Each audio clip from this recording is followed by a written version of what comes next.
Assalamualaikum warahmatullahi wabarakatuh. Halo semua, perkenalkan nama saya Novan Pamungkas dari kelas 11-3 Semandela Cirebon. Sebelum memulai pembelajaran, mari kita baca basmalah dahulu. Bismillahirrohmanirrohim. Di sini kita akan bahas 4 bukti beriman. 1. Menepati janji. 2. Mensyukuri nikmat. 3. Menjaga lisan. Dan terakhir, menutupi aib orang lain. Bukti beriman yang ke-1 adalah menepati janji. Apa janji? Untuk memaknai lebih lanjut, simaklah video berikut ini. Seperti yang sudah saya sampaikan pada di awal, ada 4 bukti beriman. Anda dapat melihat mind mapping yang sudah saya sajikan di atas seperti ini untuk dipelajari lebih lanjut. Langsung saja kita menuju ke bukti beriman yang pertama, yaitu memenuhi janji.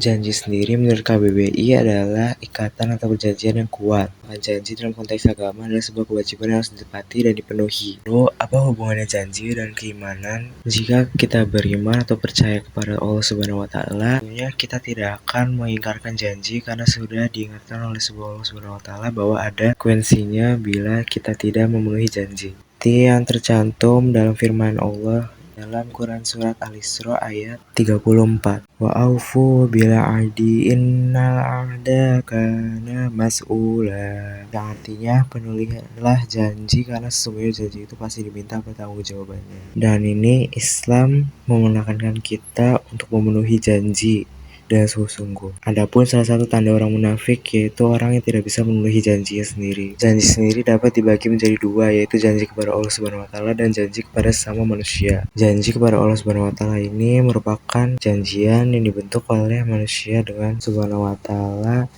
pada saat masih di alam ruh atau rohim. Janjian ini adalah janji fitrah manusia untuk bertauhid dan menjalani hidup sesuai dengan kehendak Allah Subhanahu wa Ta'ala. Hal ini telah dicantumkan di surat Al-A'raf ayat 172. Lalu berikutnya ada janji kepada sesama manusia. Ini merupakan janji yang dibuat oleh kedua pihak manusia. Reputasi dan nama baik seseorang seringkali dipertaruhkan dalam janji-janji ini. Islam pun menggariskan bahwa janji kepada sesama manusia harus ditepati, kecuali janji yang bertentangan dengan syariat Islam, sebagaimana Rasulullah SAW bersabda, setiap syarat atau ikatan janji yang tidak sesuai dengan kitabullah menjadi batil meskipun 100 macam syarat.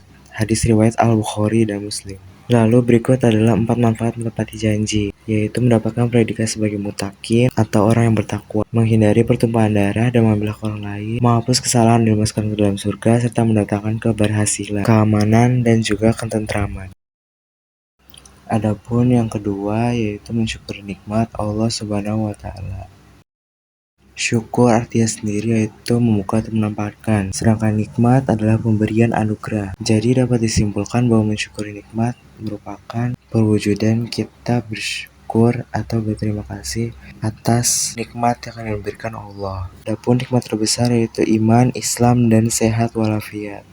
Adapun 3 perwujudan syukur yaitu melalui lisan, hati, dan anggota badan. Imam Al-Ghazali membagi syukur menjadi 3 bagian yaitu ilmu, hal, dan amal perbuatan. Syukur yang sempurna sendiri adalah ketika hati, lisan, dan perbuatan menyatu dalam mengakui, menerima, dan memanfaatkan nikmat yang telah diberikan Allah Subhanahu wa Ta'ala. Lalu keuntungan bersyukur sendiri ada 3, itu lebih produktif, lebih bahagia dan optimis, serta manfaatnya kembali lagi ke diri sendiri.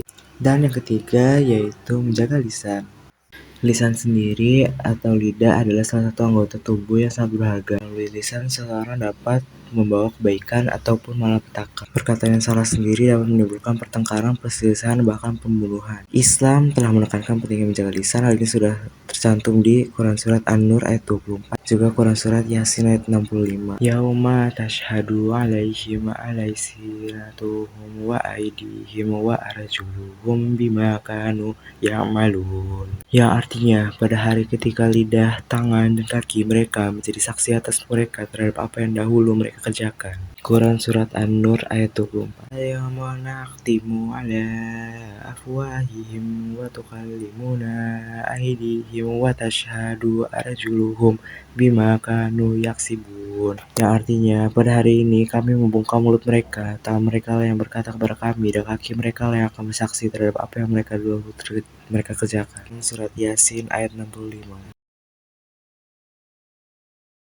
Adapun sabda Nabi Muhammad SAW diriwayatkan dari Abu Hurairah, Rasulullah SAW bersabda, "Barang siapa yang beriman kepada Allah dan yang akhir, maka hendaklah berbicara yang baik, atau jika termampu maka diamlah." Hadis riwayat Al-Bukhari. Adapun 3 hal yang diakibatkan oleh pengguna lisan yang tidak pada tempatnya. Yang pertama, fitnah. Fitnah yang dimaksud dalam konteks ini adalah perkataan bohong atau tanpa berdasarkan kebenaran disebabkan dengan maksud menjelekkan orang.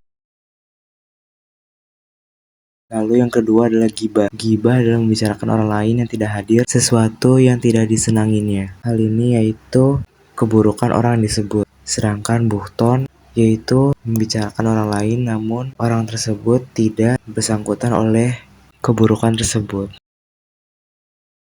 Adapun 7 petunjuk menjaga lisan, yaitu yang pertama menjauhi kebiasaan berkata bohong dan tidak bermanfaat. Yang kedua, jauhi pembicaraan yang batil, kotor, dan jorok. Yang ketiga, jangan berbicara dusta atau palsu. Yang keempat adalah jangan gunakan lisanmu untuk menggunjing. Yang kelima, jangan berkata kasar. Yang lalu selanjutnya, jangan mengadu domba dan jangan pula mudah marah. Serta yang terakhir, jawablah panggilan orang tua dengan sopan dan santun. 4. Yaitu menutupi aib orang lain.